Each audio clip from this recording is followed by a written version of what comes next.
They said it began as a rumor whispered in the dusty corners of a forgotten schoolhouse in the year 1863. But the deeper you look, the more you realize. This was never just gossip. This was a ritual, a sinister wager hidden beneath the veil of Christian propriety, where a teacher, a woman of supposed virtue, bound herself in marriage to her own student. Not for love, not for honor, but as part of a bet. A bet laced with humiliation, corruption, and the destruction of innocence. Think about that for a moment. What kind of mind places a wager on the soul of another human being? What kind of institution allows such corruption to seep into its walls? The world you were taught to trust, the schools, the churches, the leaders who promise morality, were not guardians of virtue. They were laboratories, places where control was tested, where submission was molded, and where young men were broken long before they could rise to power. The story of the teacher and her student is not an isolated scandal. It is a keyhole into a much darker room. A room filled with contracts of silence, unholy bonds, and the manipulation of desire as a weapon. In 1863, America was drenched in blood from civil war. But while cannons roared on battlefields, battles of a different kind were fought in classrooms and sanctuaries. The enemy wasn't wearing a uniform. It was hidden behind a gentle smile, a Bible verse, or the illusion of guidance. And when a woman of authority took her own student as a husband, under the pretext of a cruel wager, the veil slipped. For a moment, the world glimpsed the truth, that institutions are not built to protect the weak, but to feed upon them. Ask yourself, why was this story buried? Why do you only hear it now, through whispers dragged back from the grave of history? Because the same systems that allowed it then are still here today, wearing new masks. What happened to that boy, that teacher, that town? They are more than a tale of scandal. They are a blueprint of control. Once you understand it, you cannot unsee it. And here's the warning. Once you step further into this story, you will begin to see the mechanics of power, manipulation, and corruption everywhere around you. This isn't history, it's a mirror. Listen closely. The town that raised Miss Alden prided itself on order. The church bells marked time. The schoolhouse taught obedience. Behind those rituals, however, lay another curriculum, one devoted to shaping submission. Authority was taught as sacred. The teacher's voice carried the weight of scripture. Her words were law. To question her was to commit an unthinkable social crime. This is how the wager found fertile ground. It needed more than a cruel mind. It required a culture prepared to look away. The bet was not a private madness isolated in a single mind. It was an experiment in social engineering. First, they created plausibility. The marriage could be framed as charity, as protection for a young woman faced with scandal, as a remedy for impropriety. Frames are powerful, they create permission. Then they manufactured consent. The student was wrapped in rhetoric about duty, mercy, and destiny, told his acquiescence would spare his family shame. Consent in that setting was a performance. Under the pressure of poverty, honor, and public gaze, a boy's yes becomes indistinguishable from coercion. You must learn to see that distinction. Power disguises its hand with language that sounds noble. Those who orchestrated the wager studied human mechanics, how pride collapses beneath communal shaming, how faith can be turned into a leash. The teacher played her role with an unsettling composure, but she was only a node in a larger system. Men in council chimed in with mild disapproval at most. Some offered quiet support. The town's silence was not ignorance, it was complicity. What followed the marriage was not simply personal tragedy, it was a lesson plan. The student, now husband, was taught to internalize expectation, to mute his instincts, to wear shame as armor. That process is how institutions create compliant citizens. They do not merely punish, they instruct. Understand this pattern, and you begin to recognize it everywhere. Rites that mask control, traditions that groom obedience, respectable faces that hide predatory strategy. The story of Miss Alden is therefore not rare. It is typical. It is a schematic of domination passed down through generations, dressed up in different uniforms, but driven by the same appetite. Maintaining order by shaping souls. If you trace that schematic into modern institutions, You find the same architecture, rituals that sanctify control, professionals trained to oversee obedience, and communities that mistake compliance for virtue while the true masters refine methods in silence. By the time whispers spread beyond the schoolhouse walls, the damage was already sealed. The boy had been transformed, not into a husband by choice, but into a vessel of control. His youth, his vulnerability, his very identity, had been harnessed as part of the wager's design. You must understand, this was not merely about scandalous desire. It was about possession. The bet was a ritual in the truest sense, a binding meant to prove that authority could overwrite nature itself. Imagine the ceremony, the dimly lit church, the priest officiating with trembling hands, and the congregation watching in complicit silence. No one shouted. No one stopped it. The air was thick with suppressed unease, yet the ritual moved forward like a machine that could not be stopped. Why? Because each person in attendance had already been conditioned to defer to authority. They feared being the one to stand against the tide, and so the silence became a contract, sealing the boy's fate. The woman smiled that night, not like a bride, but like a victor. Her eyes betrayed no tenderness, only the satisfaction of winning. To her, the student was not a partner. He was a trophy, evidence that the power of manipulation could conquer innocence. And to the shadowed figures who wagered in secret, the marriage was not just a scandal but a demonstration. The system works. Shame works, ritual works, and most importantly, silence works. Now think carefully. Why was the bet framed as marriage? Because marriage is sacred. By twisting a holy institution into a weapon, the manipulators ensured that questioning it would feel like questioning God himself. That is the genius of control. They never rule by brute force alone. They dress their cruelty in sacred garments. They weaponize faith, tradition, and morality until the victim can no longer tell where holiness ends and corruption begins. The boy, trapped within this grotesque bond, began to wither. His friends avoided him, unsure whether to pity him or fear him. His family whispered behind closed doors, but they too remained paralyzed, bound by the weight of reputation. And so the boy carried the burden alone, his will fractured, his future stolen. Do you see it now? The wager was never truly about him. It was about proving that entire communities could be bent into silence, that even the most unthinkable act could be sanctified, if wrapped in ritual. That is how power thrives. Not in the shadows, but in plain sight, disguised as tradition. The days that followed the ceremony were not filled with celebration. They were filled with unease and unspoken sickness that hung in the air of the town.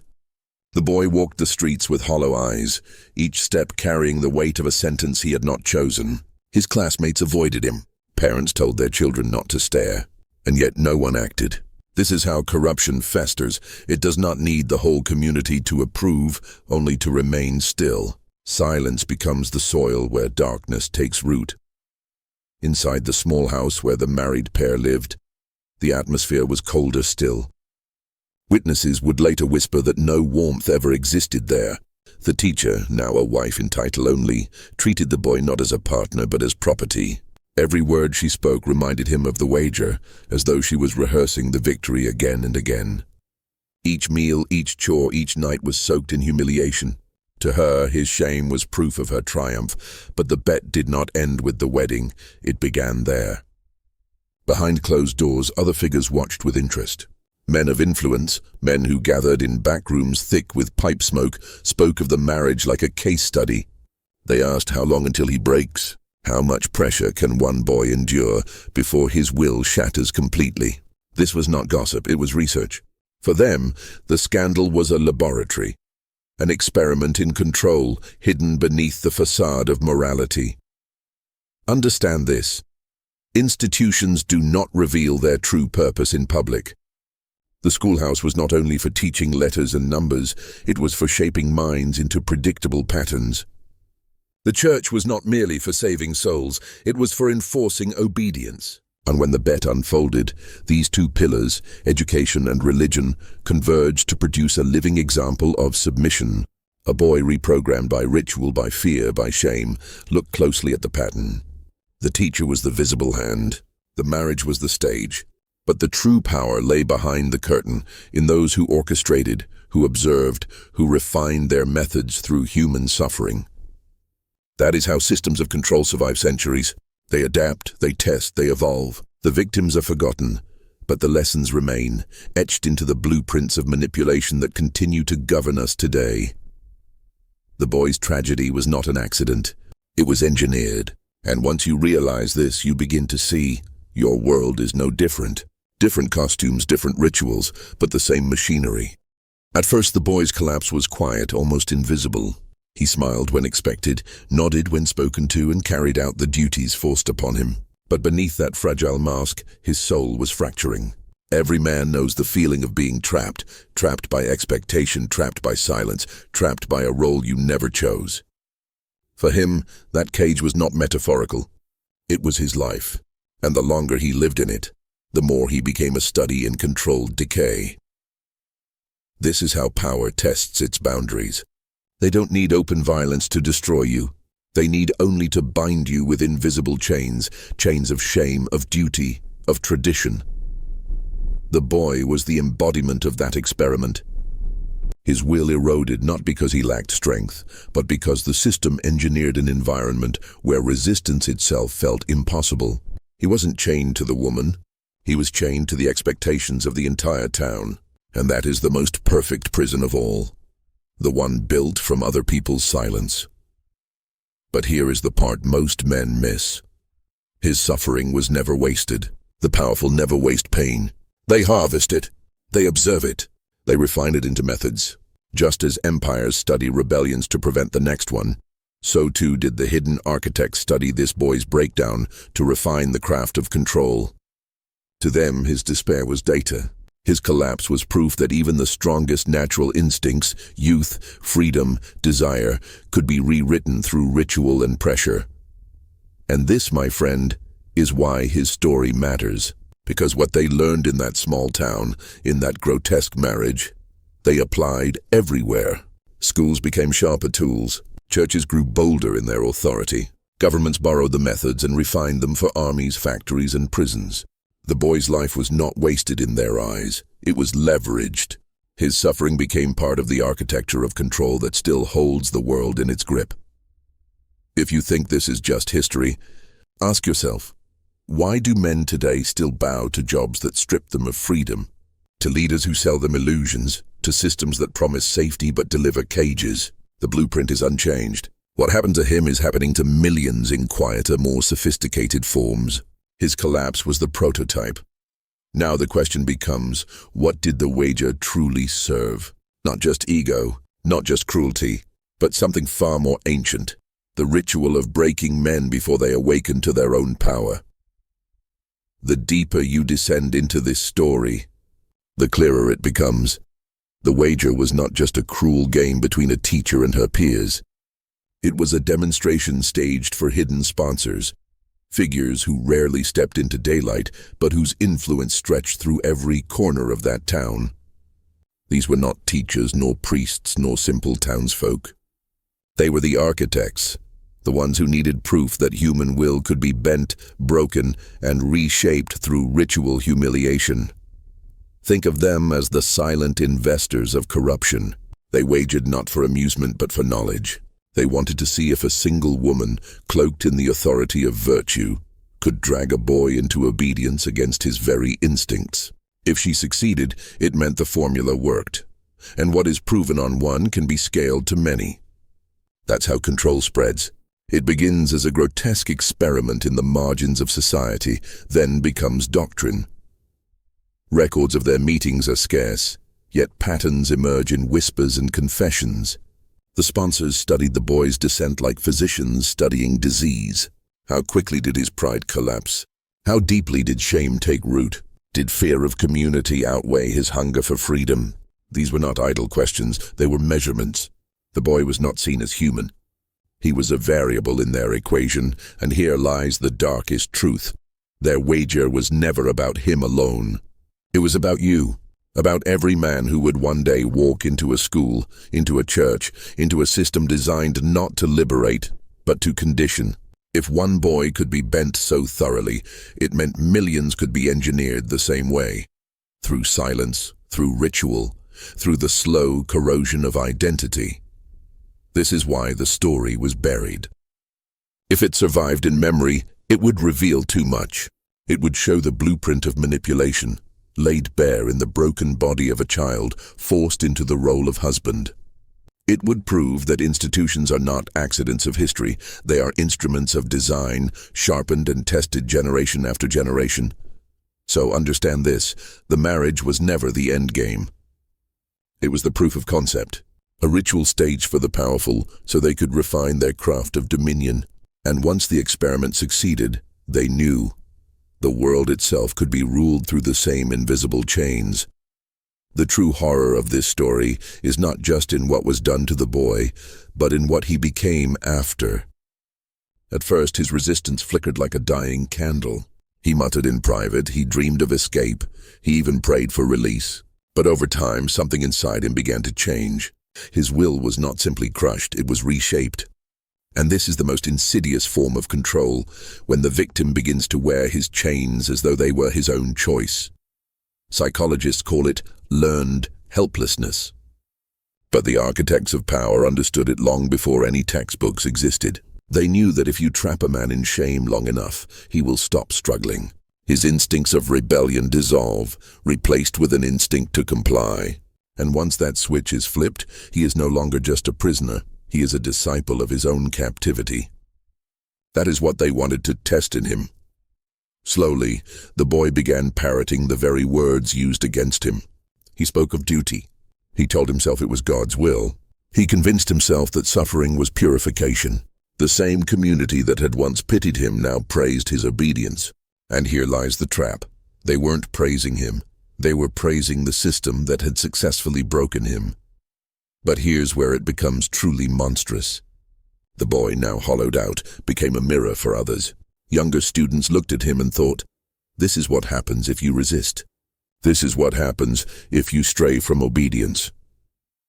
His brokenness was weaponized, turned into a silent sermon for every child in that schoolhouse. He was no longer just a victim, he was a warning. And that is the perfection of control. When one shattered soul is used as the leash for countless others. Do you see it now? His transformation was the true prize of the wager. Not the marriage certificate, not the humiliation, but the psychological alchemy that turned a free boy into a living emblem of submission. That was the lesson extracted, recorded, and carried forward into the blueprints of power we still see today. And here is where I ask you to pause.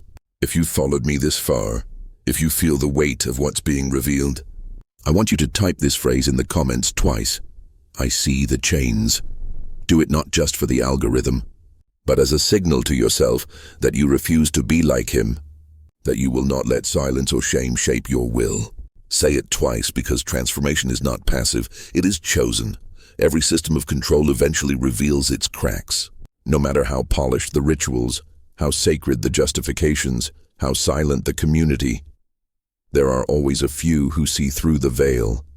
In the case of the wager, whispers began to circle that this marriage was not simply scandalous but engineered. A handful of townspeople, men and women alike, noticed the unnatural weight pressing down on the boy. They spoke in hushed tones of manipulation, of bets made in secret, of hidden hands pulling the strings. But fear silenced most before they could speak too loud. Yet resistance is a fire that doesn't need much to spread. One man, a local tradesman who had seen enough of institutional cruelty, dared to question aloud, "If this is God's will, why does it look like a prison?" His words carried further than expected, and soon others began to wonder. Suspicion grew. Was the school truly a place of learning or a place of shaping? Was the church truly a sanctuary or a cage dressed in scripture? This is how cracks begin. Not with mobs and torches, but with questions. Dangerous questions. Questions the architects fear more than anything, because once asked, they can never be unasked. Once the thought enters your mind that your suffering may not be destiny but design, you begin to see the machinery. And once you see it, you cannot return to blindness. The sponsors of the wager sensed the shift. They knew that every experiment carries risk. Break one boy and you may prove your method, but in doing so you may also awaken others. Resistance began to stir in ways they could not control. A few brave souls tried to shield the boy, offering him escape, even whispering of places he could flee where the grip of authority was weaker. But the boy, reshaped and hollow, did not run. He could not. His chains had sunk too deep into his spirit, and that was the bitterest lesson of all. The boy himself had become the enforcer of his own imprisonment. The sponsors didn't need to keep him captive. He kept himself there, and in doing so, he ensured their experiment would stand as proof to the entire town. Yet, beneath that surface, something was shifting. The cracks were widening, and cracks left long enough always grow into fractures. It began quietly, small gestures of defiance that most would overlook. A woman in the marketplace who refused to greet the teacher as wife. A boy at the schoolhouse who stared too long, his eyes filled not with respect, but with accusation. A man who let his sermon stumble when the subject of holy marriage came up, his voice betraying hesitation. These were not open rebellions, but they were signals, cracks widening in the mask of control. But cracks draw attention. The sponsors, those hidden men who had orchestrated the wager, sensed the danger. Power is paranoid by nature. It knows how fragile its illusions really are. And so when even the faintest signs of resistance appeared, the machine responded. Punishments were subtle at first. A lost contract, a public scolding, a rumor planted to destroy someone's reputation. Each act was a reminder. Silence is survival. But resistance, once sparked, is hard to smother. The most dangerous act of all came from within the boy himself. One evening, cornered by whispers of pity, he muttered a forbidden phrase, "This is not God's will." It was barely audible, said in passing, but it spread like wildfire. For the first time, he cracked his mask. For the first time, he allowed doubt to escape. And in that single moment, he proved to others what the architects feared most. That even the broken can still kindle rebellion. The community split. Some tightened their silence, terrified of retribution. Others felt emboldened, their questions no longer buried but alive, breathing, growing. The boy became both prisoner and symbol, a tragic figure who, without meaning to, ignited unrest. His suffering was now too visible, too grotesque to dismiss as holy duty. And once the people began to see his suffering for what it was, a product of design, not destiny, they began to see their own cages more clearly. The sponsors retaliated with greater force. They summoned the language of fear, draping their warnings in sermons and laws. "Defy the marriage," they said, "and you defy the will of heaven." They painted rebellion as sin and obedience as virtue. But beneath their booming words was trembling, because deep down they knew the illusion was unraveling. And here lies a lesson. Resistance always begins as a whisper. It is not born in crowds, but in solitary souls who dare to question. Once the boy whispered, the spell was broken. The system could still punish, still intimidate, but it could no longer erase the truth. The fire was lit. When whispers swell into fire, the system has only one answer: violence. It may not always appear as blades or bullets. Sometimes it wears the mask of law, the cloak of morality, or the crushing hand of public shame. But make no mistake, it is violence all the same. And in 1863, when resistance against the wager began to stir, the architects moved swiftly to strike fear back into the hearts of the town. The first blow fell on the tradesman who dared to speak out. His contracts vanished overnight. Orders were cancelled, debts were suddenly called in, and his family was left on the edge of ruin. No soldier needed to drag him into the square. Economic strangulation was enough. That was the lesson. You need not break a man's bones to destroy him. You only need to starve him of survival. Next came the pulpit. The preacher who hesitated when speaking of marriage was summoned behind closed doors. When he returned, his sermons burned with newfound fire. He declared rebellion the path to damnation and silence the proof of virtue. His eyes, however, betrayed terror. He had been broken in private, then displayed in public as a warning. Again, the sponsors refined their craft. Break the few who resist, parade their obedience, and the many will fall back into line. But the boy himself remained a problem. He was not a revolutionary, yet his suffering had become a living accusation. Every hollow stare, every faltering word was proof of what had been done. To erase him entirely would expose the truth, but to let him live unchecked meant risking contagion, because nothing spreads faster than the sight of a man crushed unjustly. So they tightened their grip. The teacher paraded him through the town more often, forcing smiles, forcing displays of domestic harmony. His humiliation became theater, staged proof that all was well. Yet the more they tried to mask the truth, the clearer it became. Those who watched saw not a husband, but a hostage. And though most stayed silent, silence had shifted. It was no longer complicity alone, but fear mixed with rage. This is the cycle of power: suppress, punish, display, repeat. But every cycle has a breaking point. The question was not whether the wager would unravel, it was how, and who would pay the price, because in every age, every system, when resistance collides with control, someone must bleed. The fracture came suddenly, like a crack splitting through old glass. It was not planned, not organized. Such revolts never are. It began with a single act of refusal. One afternoon, the teacher dragged the boy to the church steps, demanding that he recite vows of devotion for the townsfolk gathered there. It was meant as a spectacle, another stage play of obedience. But this time the boy refused. His lips trembled. His hands shook. And then, in front of everyone, he whispered, "This is not my choice." The words were quiet, but in that silence they were louder than thunder. Gasps rippled through the crowd. Mothers pulled children closer, men looked away, and the teacher's face flushed with rage. She struck him hard before the congregation. The sound echoed, not just across the square, but into the soul of every witness. That was the moment the mask slipped. The illusion of holy matrimony shattered, revealing what the wager truly was: domination dressed as virtue. No sermon could disguise it now. No ritual could sanctify it. The people saw a boy beaten into submission, and once seen, it could never be unseen. The sponsors panicked.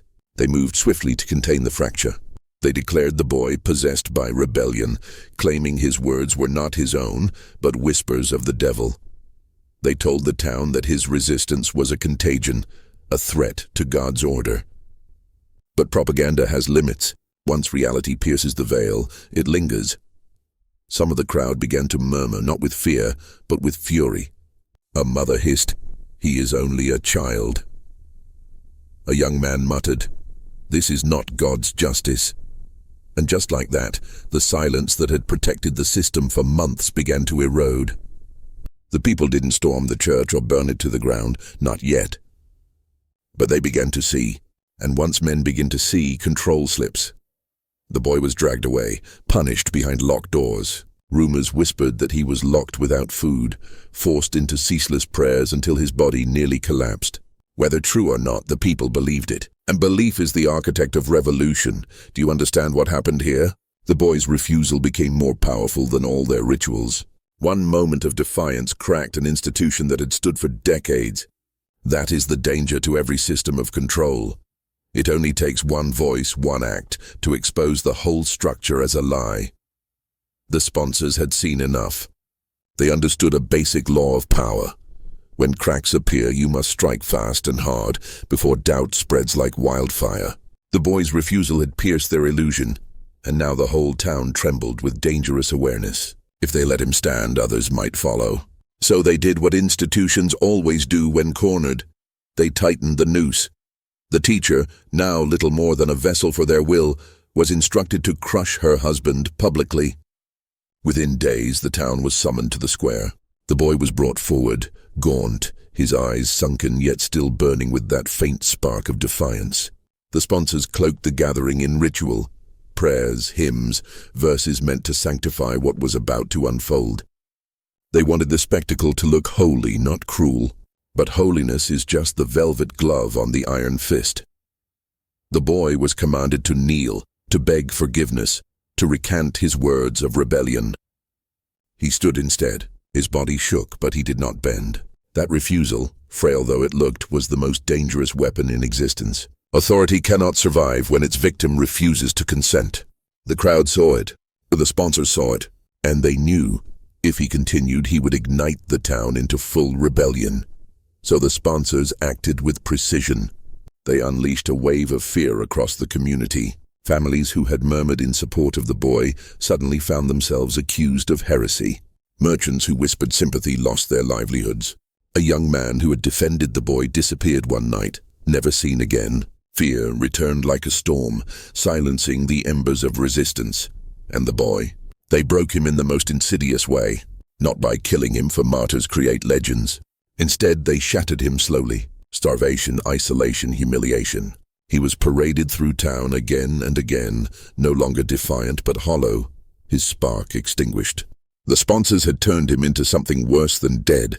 They turned him into a warning, a breathing monument to what happens when you resist.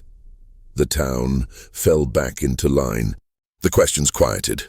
The murmurs faded. But beneath the silence, hatred smoldered.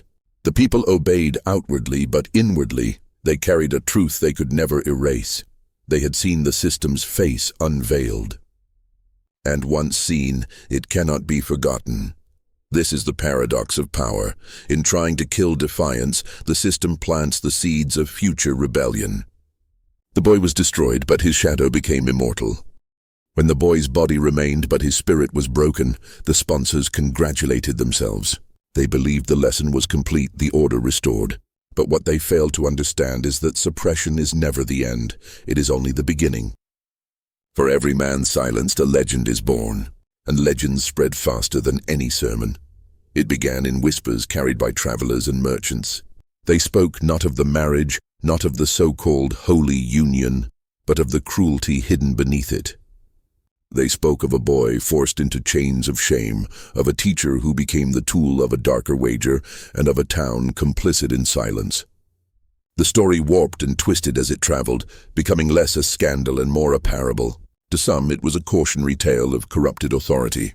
To others, it was a symbol of how institutions devour the innocent. And to a few, it became something more dangerous still, a prophecy of resistance waiting to be fulfilled. The legend followed a simple pattern. A boy crushed beneath the weight of power, who whispers truth in defiance and who suffers for it. That archetype is eternal. You see it in every age, every culture, the lone voice who refuses, the system that retaliates, and the community that is forever haunted by what they allowed. The sponsors thought they had silenced him, but they had only carved his image deeper into the memory of the people. Over time, the town itself began to change. Families who had once bowed their heads in shame carried a quiet guilt, passing it to their children. Parents warned their sons not to trust the promises of authority. Mothers told their daughters never to confuse sanctity with control. The story of the wager became folklore, a ghost story whispered at night, a memory too dangerous to write down, but too powerful to forget. And that is the irony of institutional control. In seeking to bury the truth, they plant it instead. The boy's broken figure became a seed of rebellion, germinating silently in the soil of memory. His suffering outlived the sponsors, outlived the teacher, outlived the very schoolhouse where it began. What they thought was victory was in fact their undoing, for they had created not obedience, but a myth that would inspire men long after the names of the powerful were erased. This is the secret they never want you to know. Suppression breeds legend, and legend is stronger than law. The wager did not die in that one classroom, it metastasized. What began as a cruel bet between powerful men became a blueprint that others quietly adopted.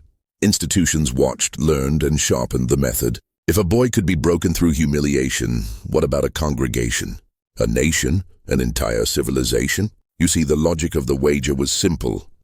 Take what is innocent, force it into corruption, and then parade its downfall as proof of your authority. That same pattern has echoed through history under countless disguises. Churches branding dissenters as heretics, monarchs staging marriages of convenience to bind rivals, governments planning scandals to discredit their enemies. Always the same formula: degradation as spectacle, power disguised as morality. What happened in 1863 was no anomaly. It was a rehearsal. A localized experiment that proved people could be conditioned not only to accept corruption, but to participate in it. The sponsors wagered on silence, and silence was what they received. The townspeople's shame became compliance, and once that lesson was absorbed, the door was opened for larger games, far crueler than a single arranged marriage. Imagine it. A generation raised to believe that suffering is divine will, that humiliation is righteous correction, that power is always justified. What does that breed? Men who no longer resist their own chains. Women who confuse subjugation with loyalty. Children who are taught to bow before corruption as though it were holy. The wager was not a scandal, it was a prototype. And here is the truth most will never see. The systems we live under today still run on wagers just like this. Leaders bet that you will stay silent if your dignity is stolen. They bet that you will confuse authority with morality. They bet that you will police your own neighbors before daring to confront the structure itself. These are not accidents. They are the perfected descendants of that old game, refined through generations of trial, error, and manipulation. The teacher and her boy were pawns. The town was the board. The sponsors were the players. And centuries later, the same game continues. Only now the stakes are far larger and the pawns are entire populations. This is why their story still matters. Because the wager never ended, it only grew. The wager, once proven effective in that small New England town, seeped like poison into the veins of larger institutions. It was no longer about one boy and one teacher. It was about a method, a psychological mechanism that could be replicated anywhere power wished to break resistance. And so, humiliation became institutionalized. In the church, it took the form of public confessionals, where men and women were forced to kneel and expose their sins before a watchful congregation. The message was clear. Your shame is not your own. It belongs to the institution, to be displayed as both warning and entertainment. The faithful believed they were purging their souls, but in reality, they were submitting their dignity as collateral in the same ancient wager. In the state, it emerged as show trials. Think of the courtroom where the verdict is already written. The accused paraded not for justice but for spectacle. The crowd watches as a man is reduced to a caricature of guilt, his every defense stripped away, until the public learns the only safe position is obedience. Again, the wager, strip one man of honor to bind 1,000 others in silence, and in education, the arena where it all began, the method was perfected. Students were ranked, shamed, and disciplined, not for the pursuit of knowledge, but for conformity. The teacher's desk became an altar of humiliation, the blackboard a stage for public ridicule. If a boy stumbled over a word, he was mocked. If a girl questioned authority, she was silenced. It was the wager repeated endlessly, destroy the spirit of one to condition the many. This is why your schooling often felt less like enlightenment and more like indoctrination. You weren't being taught to think, you were being trained to obey, to doubt your own instincts, to accept humiliation as natural. The system wagered that if they broke you young, you would spend the rest of your life policing yourself, and they won that bet more often than not. What happened in 1863 was not some isolated moral failing. It was the seed of a philosophy that still rules you now. A philosophy of degradation as control, spectacle as conditioning, silence as complicity. And here is the question no one dares ask.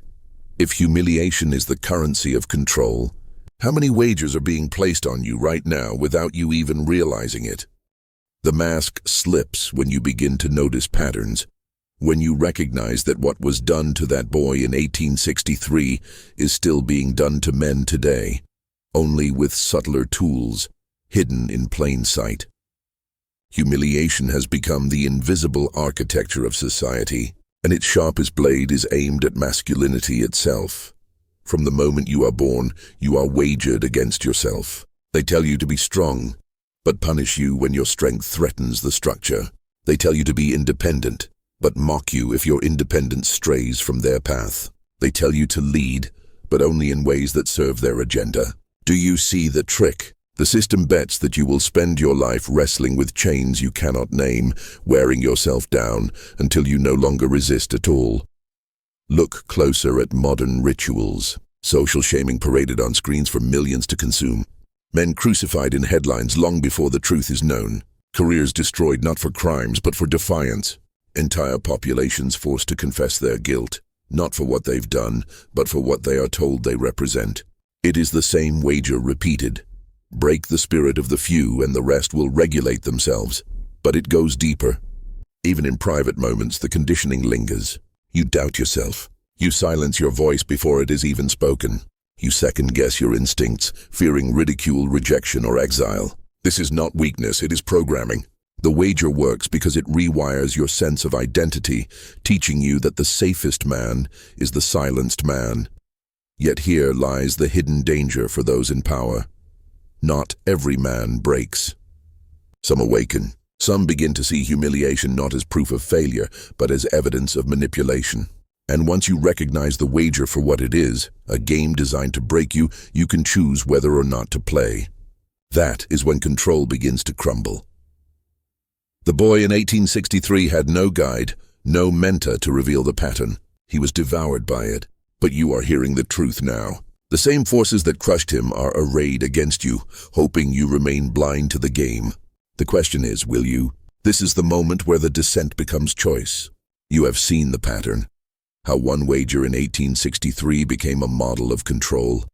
How humiliation became the silent chain binding generations of men. And now, you must decide whether you will remain a pawn in their game or whether you will rise and step outside the board entirely. Understand this. The wager is still being placed on you every single day. They bet that you will accept mediocrity as destiny. They bet that you will bow to shame rather than face truth. They bet that you will doubt your strength until the day you die, never once daring to stand tall in defiance. And when you stay silent, they win. But here is what terrifies them. One man who sees the game and refuses to play it is more dangerous than 1,000 obedient pawns. One man who claims his voice, his dignity, and his strength becomes a crack in the entire structure, because the wager only works if you participate. It only works if you allow them to define your worth through their spectacles of shame. Withdraw your consent, and their power collapses. So here is your challenge, your initiation. If you feel the pull of these words, if you recognize that you were never meant to be broken, then seal it. In the comments, write twice this phrase, I break the wager. Do not just type it, mean it. This is not for me and not for them. It is for you. A declaration that you will no longer play their game, that you will no longer measure yourself by their chains. This is how transformation begins, not in grand revolutions, but in silent, private decisions that echo louder than any institution can silence. When you mark yourself with that phrase, you are not just engaging. You are locking your identity into a different path, one that they never intended you to walk. Do not underestimate this act. Every revolution begins with a whisper, every legend with a single refusal. The boy in 1863 never had the chance to declare it, but you do. I break the wager. Say it, write it, live it, and watch as the board tilts in your favor. The wager has never ended. It hides in courtrooms, where verdicts are written before trials begin. It lives in classrooms, where curiosity is crushed into conformity. It breathes in governments, where scandals are staged to distract you from the real crimes. And it echoes in churches, where guilt is weaponized into obedience. Always the same pattern: humiliation as spectacle, silence as submission, obedience as currency. The boy of 1863 was not the first victim, nor was he the last. He was a symbol, a human sacrifice on the altar of institutional control. His suffering proved the system's power, but his story proves something far greater. That even in defeat, truth survives. Because once you hear it, once you see the game, you cannot unsee it. The wager has already begun to unravel, and this is why you were never meant to hear this. The story was buried, rewritten, mocked, dismissed as rumor, because knowledge is the one weapon they cannot allow you to wield. If you understand the wager, you are no longer a pawn. You become unpredictable, dangerous, untamable.